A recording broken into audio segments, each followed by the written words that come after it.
Life as We Know It with Tom Walton. You don't need me to tell you that the newspaper business, a bedrock of American democracy since the birth of the Republic, is in serious trouble.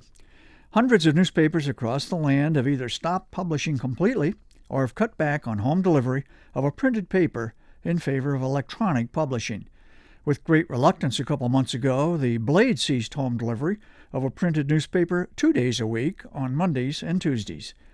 I say with great reluctance because not delivering a newspaper to every subscriber who wants one runs counter to everything the Blade ownership family stands for.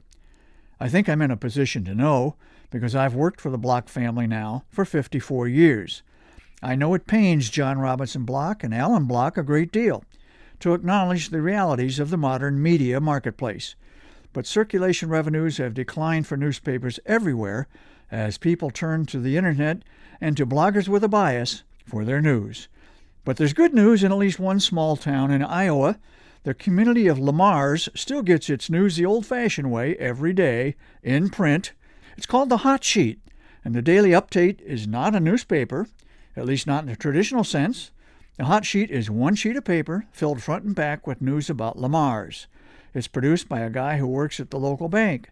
He compiles all the stories, prints out about 200 copies, and hand delivers them all over town, mostly to restaurants and coffee shops.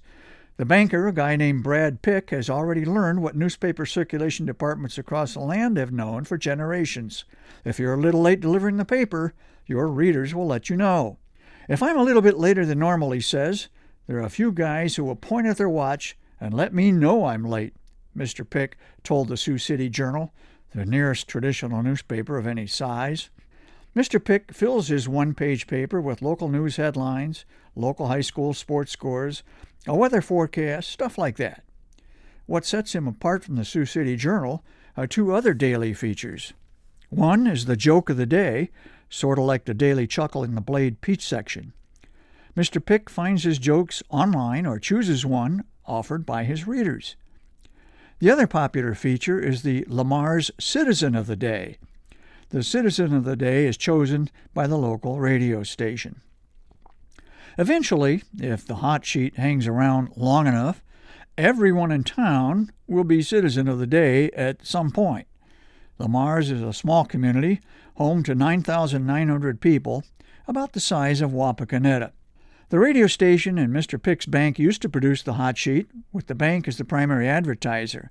A few years ago, the radio station decided to end the Hot Sheet.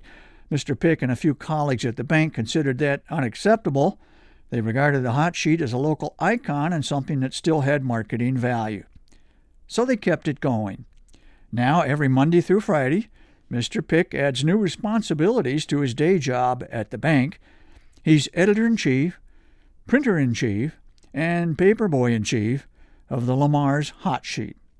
It's not likely the Sioux City Journal considers the Lamar's Hot Sheet a competitor.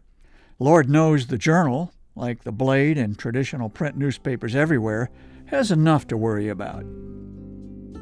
Life as We Know It is written and hosted by Tom Walton and is a production of WGTE Public Media. Life as We Know It with Tom Walton can be heard on WGTE FM 91 every Monday afternoon during All Things Considered at 5:44 p.m. Or hear past episodes at wgte.org/life.